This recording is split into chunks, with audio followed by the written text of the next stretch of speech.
Good evening, students. Welcome back to my channel. I hope all of you are preparing very well as exam is very near. পৰীক্ষা যেহেতু বহুত ওচৰ আহি গৈছে তোমালোক আশা কৰোঁ বহুত পঢ়ি আছা so in this video I will discuss some important questions which are very necessary for exam purpose এইটো ভিডিঅ'ত কিছুমান দুটা লেশ্যনৰ মই ইণ্ডিয়ান পলিটিক্সৰ যেহেতু আগৰ ভিডিঅ'বিলাক মই ৱৰ্ল্ড পলিটিক্সৰ ওপৰত দিছোঁ এইটো ইণ্ডিয়ান পলিটিক্সৰ লেশ্যন নম্বৰ 1 আৰু 2 জাতি নিৰ্মাণৰ প্ৰত্যাহ্বান আৰু এটা দলৰ অধিপত্যৰ যুগ এই দুটা লেশ্যনৰ যিবিলাক মানে ভেৰি কুৱেশ্যন ইম্পৰ্টেণ্ট কুৱেশ্যন যিটো মানে তুমি নচোৱাকৈ যাব নোৱাৰা এক্সামত আৰু তো সেইকেইটা নাচাই গ'লে তোমাৰ মানে ভুল হ'ব বিকজ সেইকেইটা আহিবই পৰীক্ষাত আহে সেইকেইটা তো সেইকেইটা মই আজি ইয়াত ডিছকাছ কৰিম পাৰ্ট এৰ এইকেইটা প্ৰশ্ন চাই নগ'লে বহুত ভুল হ'ব সঁচাই বহুত ভুল হ'ব বিকজ সেইকেইটা আহে ঘূৰাই যিহেতু জানো মই ইম্পৰ্টেণ্ট সেইকেইটাৰ ভিতৰত আহিবও তোমালোকে চাবা পৰীক্ষাত তো সেইকেইটা মই আজি ইয়াত ডিছকাছ কৰিম একেলেঠাৰিয়ে বহুত ডিছকাছ নকৰোঁ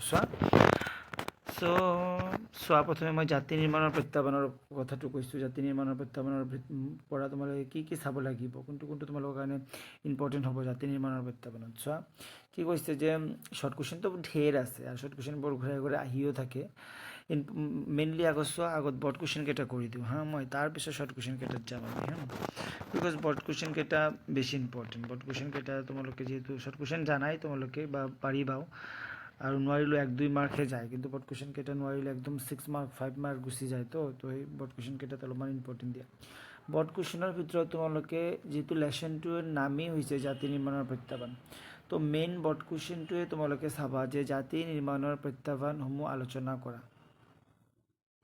এই যে এইটো 2 নম্বৰ কুৱেশ্যনটো আছে স্বাধীনতাৰ পিছত ভাৰতে তাৎক্ষণিকভাৱে সন্মুখীন হোৱা দুটা প্ৰত্যাহ্বানৰ বিষয়ে চমুকৈ আলোচনা কৰা 12টা আহিছে 13টা আহিছে 20ত আহিছে ইয়াত দুটা বুলি কৈছে কিন্তু তোমালোকে তিনিটা প্ৰত্যাহ্বান আছে তিনিটাই মুখস্থ কৰিবা কুৱেশ্যনটো বহুত ধৰণে ঘূৰাই দিব ডাইৰেক্ট দিব পাৰে জাতি নিৰ্মাণৰ প্ৰত্যাহ্বানসমূহ আলোচনা কৰা বা এনেকৈও দিব পাৰে মুঠতে জাতি নিৰ্মাণৰ যি তিনিটা প্ৰত্যাহ্বান আছে তোমালোকে একদম ধুনীয়াকৈ মুখস্থ কৰি দিবা এটা প্ৰত্যাহ্বানক 4-5টা লাইনত এক্সপ্লেইন কৰি দিবা তেতিয়া যাই কিনে 2-2.5 পেজ হৈ যাব ধুনীয়াকৈ তুমি ফুল মাৰ্ক পাই যাবা বুজিছা তো জাতি নিৰ্মাণৰ প্ৰত্যাহ্বান তিনিটা কি আছিল মই অলপ কৈ দি যাম এইটো যিহেতু ৰিভিজন ক্লাছ যিমান আমি ক'ব নোৱাৰোঁ মই অলপ কৈ দিম তেতিয়া তাতে যাতে তোমালোকৰ মনত থাকে আৰু কি বা ৰিভিজনৰ সময়ত যাতে তোমালোকৰ সুবিধা হয় বা এইটো ভিডিঅ' চালে যাতে তোমালোকৰ ৰিভিজন হৈ যায় কি হৈছে ভাৰতবৰ্ষই স্বাধীনতাৰ পিছত মেইনলি তিনিটা প্ৰত্যাহ্বানৰ সন্মুখীন হৈছিল এটা কি যে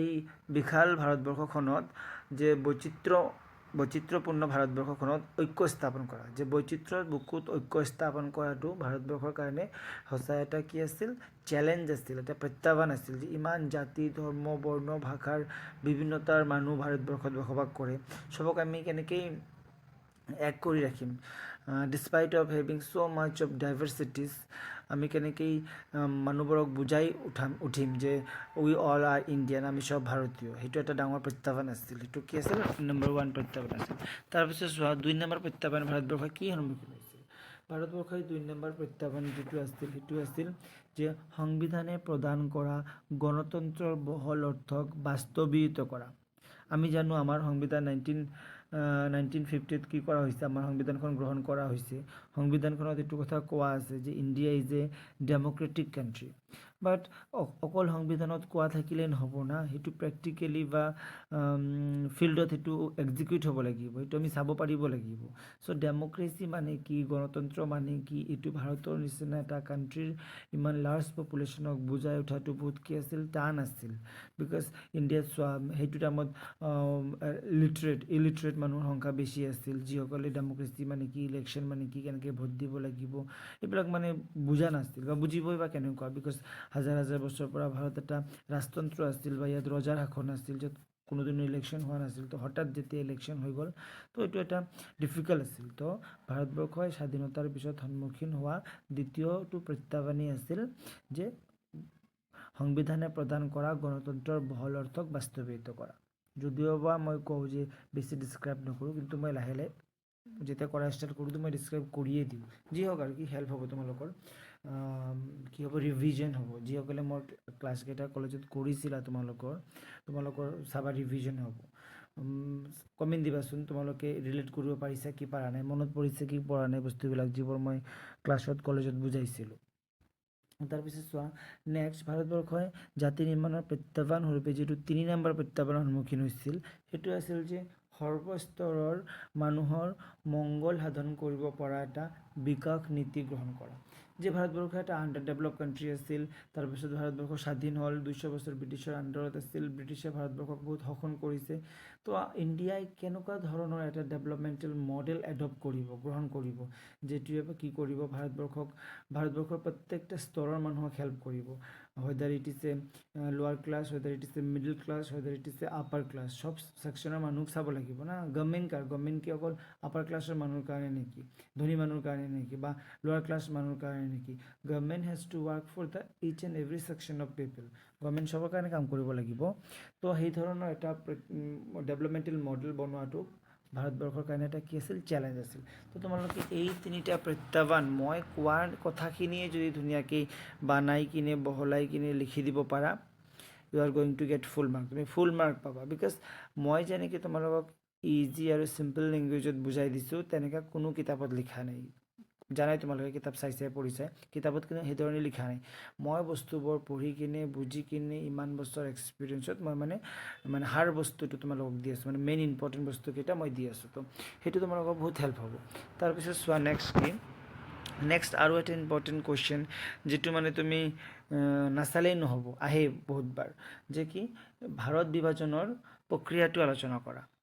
ভাৰত বিভাজনৰ প্ৰক্ৰিয়া আলোচনা কৰা, যে দেশ বিভাজনৰ প্ৰক্ৰিয়া আলোচনা কৰা বা দেশ বিভাজনৰ পৰিণাম আলোচনা কৰা। এই দুটা কুৱেশ্যন কিন্তু তোমালোকে চাবাই, আহে এইটো আহিছে এইফালে গোটেইখিনি, যিহেতু পিডিএফটোত অহা নাই কিন্তু আহে, যে দেশ বিভাজন প্ৰক্ৰিয়াটো কি আছিল। প্ৰথমত মই প্ৰক্ৰিয়াটো কৈ আছোঁ, তাৰপিছত মই পৰিণাম ক'ম হা।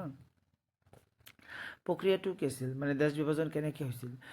আমি অলৰেডি জানো যে India was divided under the 2 nation theory. ভাৰতবৰ্ষখন দ্বিজাতি তত্ত্বৰ আণ্ডাৰত কি হৈছিল, ভাগ কৰা হৈছিল। অলৰেডি এটা ভিডিঅ'ত মই দ্বিজাতি তত্ত্ব কি বুজাই দিছোঁ। তো দ্বিজাতি তত্ত্বৰ আণ্ডাৰত বিশাল ভাৰতবৰ্ষখন ভাগ হৈছিল, এটা পাকিস্তান হৈছিল আৰু এটা কিন্তু ইণ্ডিয়া হৈছিল। তো এই যে দেশ ভাগ হোৱাটো কি ইমান ইজি আছিল নেকি, যে এইফালৰ বস্তু সেইফালে দি দিলোঁ, এইফালৰ মানুহ সেইফালে গৈ গ'ল, দেশ ভাগ হৈ গ'ল। এইটো কিন্তু ইমান ইজি নাছিল বস্তুটো। তো the process of partition was very very difficult.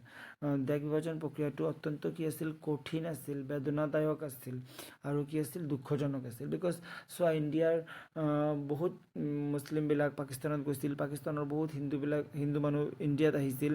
তো এই যে এটা লাৰ্জ স্কেল মাইগ্ৰেশ্যন হৈছিল, এই মাইগ্ৰেশ্যনত বহুত মানুহৰ কি হৈছিল, মৃত্যু হৈছিল। ধৰা ছাপ'জ পাকিস্তানত কিছুমান হিন্দু মানুহ আছিল, যিসকল মানুহ তাত মানে নিগাজিকৈ পাৰ্মানেণ্টলি থাকি আছিল।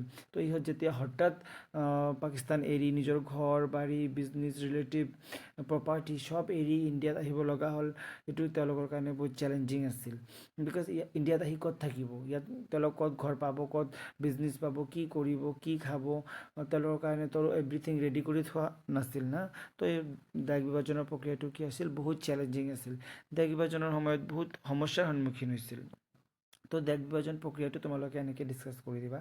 তাৰপিছত চোৱা দেশ বিভাজনৰ পৰিণতি, যিটো মানে দেশ বিভাজন হৈ গ'ল, তাৰপিছত কি হ'ল, মানে ৰিজাল্ট কি, what was the consequence of পাৰ্টিশ্যনৰ পিছত কি হ'ল, যে দেশ বিভাজনৰ পিছত বহুত সমস্যা হৈছে। 1 নম্বৰ কি হৈছিল, দুৰ্ভিক্ষৰ সমস্যা হৈছিল, খাদ্যৰ সমস্যা হৈছিল। যে হঠাৎ ইমান মানুহ, ছাপ'জ আমাৰ ঘৰত 2জন মানুহৰ কাৰণে আমি সদায় ৰান্ধোঁ, ছাপ'জ হঠাৎ যদি ইনফৰ্মেশ্যন নিদিয়াকৈ 10জন মানুহ আমাৰ ঘৰত আহি যায়, আমি অলপমান প্ৰব্লেম পাম কি নাপাম তেওঁলোকক খুৱাবৰ কাৰণে। চ' ইণ্ডিয়াৰ ক্ষেত্ৰতো তেনেকুৱা হৈছিল, যদি লাৰ্জ স্কেল মানুহ মাইগ্ৰেট হৈ কিনে ইণ্ডিয়াত আহি গৈছিল, তেতিয়া ইণ্ডিয়াত এটা খাদ্য সমস্যা দেখা দিছিল, দুৰ্ভিক্ষৰ সমস্যা দেখা দিছিল। 1 নম্বৰ। 2 নম্বৰ চোৱা যে কি হৈছিল, জব স্কেৰচিটি, যিটো কি হ'ব, আনএমপ্লয়মেণ্ট, মানে কামৰ সমস্যা হৈ গৈছিল, যে মানুহবোৰ আহি কি কাম কৰিব, কাৰো কাৰণেতো কাম ৰেডি কৰি থোৱা হোৱা নাছিল। তো এইটো এটা সমস্যা হৈছিল। তাৰপিছত কি সমস্যা হৈছিল, 3 নম্বৰ চোৱা গোষ্ঠীগত সংঘৰ্ষ হৈছিল। তুমি জানাই দেশ বিভাজনৰ সময়ত হিন্দু মুছলিমৰ দাংগা হৈছিল, হিন্দু মানুহ পাকিস্তানত মাইনৰিটি হৈ গৈছিল, সিহঁতক তাত টাৰ্গেট কৰা হৈছিল। আৰু ইণ্ডিয়াত মুছলমানবিলাক মাইনৰিটি হৈ গৈছিল, ইয়াতো তেওঁলোক টাৰ্গেট হৈছিল। তো ভাইচ ভাৰ্চা হৈছিল আৰু কি। তো সেইটোৱে যে এটা কমিউনেল ৰাইট হৈছিল, গোষ্ঠীগত সংঘৰ্ষ হৈছিল, আৰু এই গোষ্ঠীগত সংঘৰ্ষত বহুত মানুহৰ কি হৈছিল, মৃত্যু হৈছিল। তাৰপিছত চোৱা মহিলা শিশু প্ৰেগনেণ্ট ওমেন্সবিলাক বেছি টাৰ্গেটেড হৈছিল তাৰপিছত বৃদ্ধ মানুহবিলাক বেছি টাৰ্গেট হৈছিল আৰু তো সেইটো কি এইটোৱে ক'লোঁ এটা মানে হিংসাৰ পৰিস্থিতি এটা সৃষ্টি হৈছিল 3 নম্বৰ এইটো তো 4 নম্বৰত কি দিবা তোমালোকে দেশ বিভাজনৰ পৰিণামস্বৰূপে 4 নম্বৰ তোমালোকে লিখিব পাৰা যে সম্পদ বিভাজনৰ সমস্যা হৈছিল যে সম্পদবিলাক কেনেকৈ ভাগ কৰা হ'ব দুটা দেশৰ মাজত চাপ'জ আমি যেতিয়া ঘৰ ভাগ কৰোঁ দুটা ভাইৰ মাজত ঘৰ ভাগ হয় চব বস্তুবিলাক ইকুৱেলি ভাগ কৰা হয় না তো সেইটোতো এটা সৰু ঘৰ ভাগ কৰা হয় সেইটো ইজি হৈ যায় কিন্তু ইমান লাৰ্জ কাণ্ট্ৰি এটাক ভাগ কৰা কিন্তু ইমান ইজি নহয় তো কিছুমান কি হৈছিল এইফালে ইণ্ডাষ্ট্ৰিটো পাকিস্তানত ইণ্ডাষ্ট্ৰিটো থাকি গ'ল কিন্তু সেই ইণ্ডাষ্ট্ৰিটো চলিবৰ কাৰণে যিবিলাক মেটেৰিয়েলছ সেইবিলাক মানে কেঁচা সামগ্ৰী সেইবিলাক ভাৰতত আছে তো এইটোতো সেইফালে ইণ্ডাষ্ট্ৰিটো বন্ধ কৰিব লাগিব ঠিক তেনেকুৱা এনেকুৱাও হৈছিল যে ইণ্ডাষ্ট্ৰিটো ইণ্ডিয়াত আছে কিন্তু মেটেৰিয়েলছবিলাক পাকিস্তানত আছে তো সেইটো ইণ্ডাষ্ট্ৰি ইণ্ডিয়াত বন্ধ কৰিব লগা হ'ল তো এনেকেই সম্পদ বিভাজনৰ ক্ষেত্ৰতো সমস্যা দেখা দিছিল তো এইটো তোমালোকে চাবা দেশ বিভাজনৰ 4টা কি পৰিণতি দেশ বিভাজনৰ 4টা পৰিণতি বা দেশ বিভাজনৰ প্ৰক্ৰিয়া বৰ্ড কুৱেশ্যনত তোমালোকে কি চাবা জাতি নিৰ্মাণৰ প্ৰত্যাহ্বানসমূহ কি আলোচনা কৰা আৰু কি দেশ বিভাজনৰ পৰিণামসমূহ আলোচনা কৰা এইটো চাবা তাৰপিছত আৰু এটা ইম্পৰ্টেণ্ট বৰ্ড কুৱেশ্যন তোমালোকে চাবা যে কাশ্মীৰ সমস্যা কাশ্মীৰ ইছ্যু কাশ্মীৰ সমস্যাটো ভেৰি ইম্পৰ্টেণ্ট সেইটোৰ ওপৰত চমু টকা আহে সেইটোৰ পৰা বহুত শ্বৰ্ট কুৱেশ্যনো আহে তোমালোকে চাবা কাশ্মীৰ কেনেকৈ ভাগ হৈছে কাশ্মীৰ কিয় ভাগ হ'ল কাশ্মীৰ কেনেকৈ ইণ্ডিয়াৰ লগত পাৰ্ট হ'ল কাশ্মীৰ আগত ইণ্ডিয়াৰ পাৰ্টছ নাছিল তাৰপিছত ইণ্ডিয়াৰ পাৰ্ট হোৱাৰ পিছত এতিয়ালৈকে কাশ্মীৰক লৈ ইমান সমস্যা কিয় এইবিলাক মই অলৰেডি বহুত ডিছকাছ কৰিছোঁ আগৰ ভিডিঅ'বোৰত বা ক্লাছত তাৰপিছত আৰু এটা বৰ্ড কুৱেশ্যন তোমালোকে চাব পাৰা যে দ্বিজাতি তত্ত্ব কি সেইটো চাবা দ্বিজাতি তত্ত্ব কি সেইটো চাবা তো এইকেইটা বৰ্ড কুৱেশ্যন চালে মোটামুটি হৈ যাব জাতি নিৰ্মাণৰ প্ৰত্যাহ্বানসমূহ কি দেশ বিভাজনৰ পৰিণাম আৰু প্ৰক্ৰিয়া আলোচনা কৰা তাৰপিছত কি দ্বিজাতি তত্ত্ব কি আৰু এটা চাবা যে কি এইকেইটাই ক'লোঁ না কাশ্মীৰ সমস্যা এইকেইটা এই 4টা বৰ্ড কুৱেশ্যন এইটো লেশ্যনৰ পৰা চাবা এই 4টা বৰ্ড কুৱেশ্যন যদি এইটো লেশ্যনৰ পৰা চোৱা হৈ যাব ইয়াতকৈ বেছি আৰু বৰ্ড কুৱেশ্যন এইটো লেশ্যনৰ পৰা চাব নালাগে হা তাৰপিছত চোৱা কিছুমান শ্বৰ্ট কুৱেশ্যন ইম্পৰ্টেণ্ট যিটো তুমি এৰিব নোৱাৰা ছাপ'জ কাশ্মীৰ কেতিয়া ভাৰতৰ অংশ হৈছিল সংবিধান সভাৰ খচৰা সমিতিৰ সভাপতি কোন আছিল সংবিধান সভাৰ সভাপতি কোন আছিল ভাৰতৰ প্ৰথম গৃহমন্ত্ৰী কোন আছিল তাৰপিছত চোৱা নেফাৰ ফুল ফৰ্ম কি ডিছকাছ কৰিছোঁ অলৰেডি এইবিলাক আমি ডিছকাছ কৰিছোঁ ভাৰতৰ প্ৰথম মুখ্য নিৰ্বাচনী আয়ুক্ত কোন আছিল সুকুমাৰ সেন ৰাজ্য পুনৰ্গঠন আয়োগ কেতিয়া গঠন কৰা হৈছিল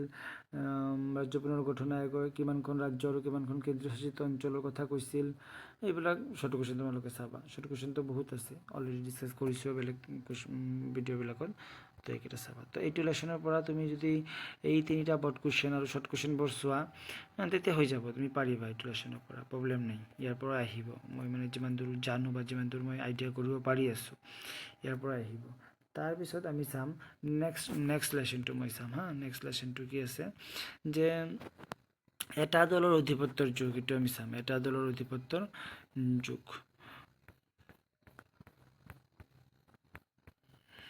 এটা দলৰ অধিপত্যৰ যুগটো চাম ইয়াত আহিল কি নাহিল পিডিএফটোত আহিছে এটা দলৰ অধিপত্যৰ যুগ এটা দলৰ অধিপত্যৰ যুগৰ তোমালোকে আটাইতকৈ ইম্পৰ্টেণ্ট এটা কুৱেশ্যন যিটো মানে ৰিপিটেডলি আহে যে প্ৰথম 3টা সাধাৰণ নিৰ্বাচনৰ ওপৰত চমু টকা লিখা একদম চাবা ইয়াত চোৱা নাইবা দি দিছে এই দুটা কুৱেশ্যন চাবা প্ৰথম 3টা সাধাৰণ নিৰ্বাচনৰ ওপৰত চমু টকা চাবা কি চাব লাগিব ইয়াত কি যে প্ৰথম ফাৰ্ষ্ট ইলেকশ্যন কেতিয়া হৈছিল ছেকেণ্ড ইলেকশ্যন কেতিয়া হৈছিল থাৰ্ড ইলেকশ্যন কেতিয়া হৈছিল ইয়াৰবিলাক দি দিবা ফাৰ্ষ্ট ইলেকশ্যনত কংগ্ৰেছে কিমান পাইছিল ছেকেণ্ড ইলেকশ্যনত কংগ্ৰেছে কিমান পাইছিল থাৰ্ড ইলেকশ্যনত কংগ্ৰেছে কিমান ছিট পাইছিল সেইবিলাক ইয়াত দি দিবা সেইবিলাক দি কিনে যদি তুমি লিখিব পাৰা তেতিয়াহ'লে তোমাৰ এইটো কুৱেশ্যন মানে মোটামুটি হৈ যাব বা ইয়াত তুমি মাৰ্ক পাই যাবা প্ৰথম 3টা সাধাৰণ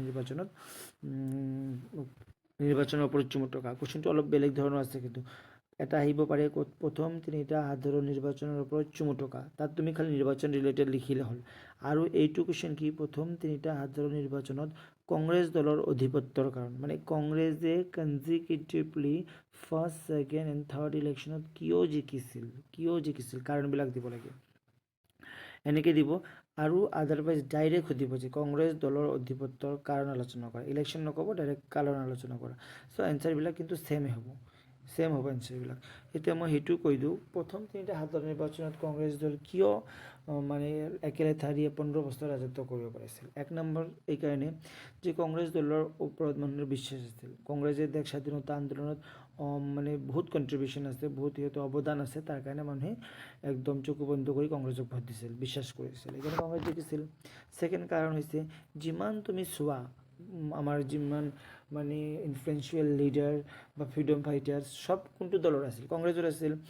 ছেইদ মহাত্মা গান্ধী, তাৰপিছত কোৱা জৱাহৰলাল নেহৰু, বল্লভভাই পেটেল, সুভাষ চন্দ্ৰ বোস, যিমান মানে গ্ৰেট লিডাৰবিলাক আছিল চব কোনটো দলৰ আছিল, কংগ্ৰেছৰ আছিল। সেইকাৰণে মানুহে কংগ্ৰেছক ভোট দিছিল।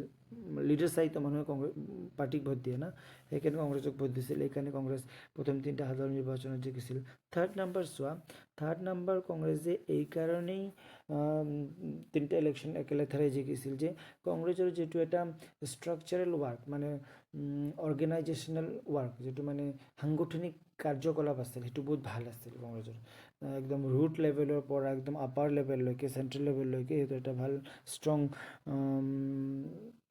কাৰ্যকৰ্তাবিলাক বহুত ভাল কাম কৰিছিল। সেইকাৰণে কংগ্ৰেছে তিনিটা ইলেকশ্যন একেলেঠাৰিয়ে জিকিছিল। এইখিনি তুমি যদি লিখি দিয়া এইটো এনচাৰ হৈ যাব।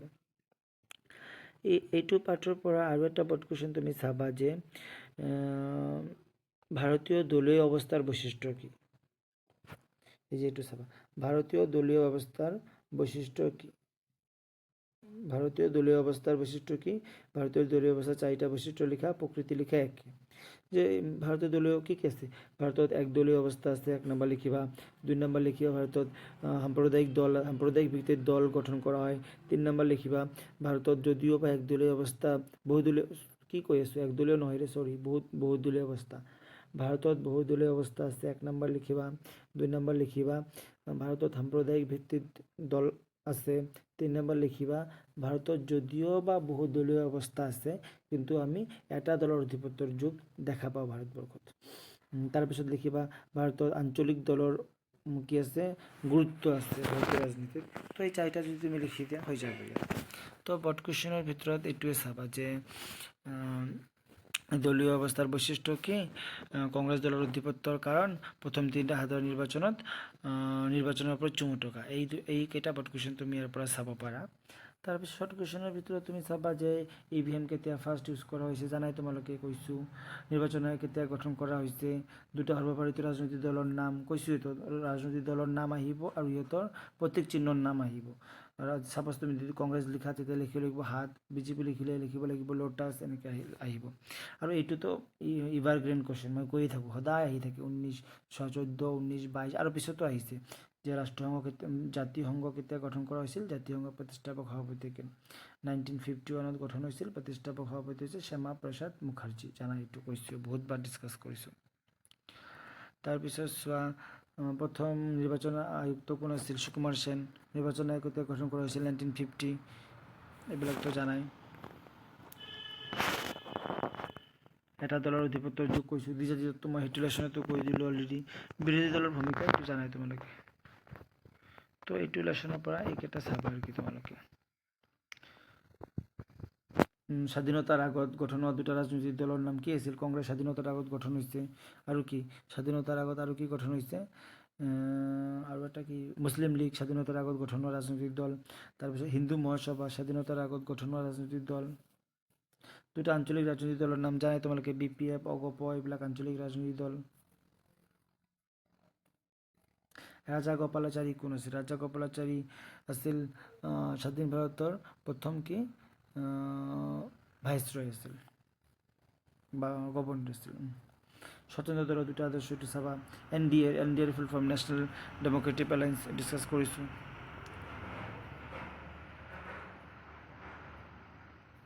এইকেইটাই চাবা শৰ্ট কুৱেশ্যন আৰু বৰ্ড কুৱেশ্যন। তো এইখিনি যদি তুমি চোৱা তেতিয়াহ'লে এই দুটা লেশ্যনৰ বৰ্ড কুৱেশ্যন শৰ্ট কুৱেশ্যন মোটামুটি মই কৈ দিলোঁ। তুমি এইখিনি চাই যাবা, তোমালোকে হৈ যাব। তো আশা কৰোঁ তোমালোকে পঢ়ি আছা, বহুত নিজৰ সময়বিলাক মানে ভালভাৱে ইউজ কৰি আছা, পৰীক্ষাৰ কাৰণে প্ৰিপেয়াৰ হৈ আছা। আজি কালি ফ্ৰাইডে, তাৰপিছত ছেটাৰডেটো আমাৰ কি আছে, ভাইবা আছে। চ' অল দ্য বেষ্ট ভাইবাৰ কাৰণে। তোমালোকে সবেই প্ৰিপেয়াৰ কৰি আছা, ৰিভিজন কৰি আছা। তো এইখিনি কৈ আজি মই এই ভিডিঅ'টো ইয়াত শেষ কৰি আছোঁ। ধন্যবাদ, থেংক ইউ।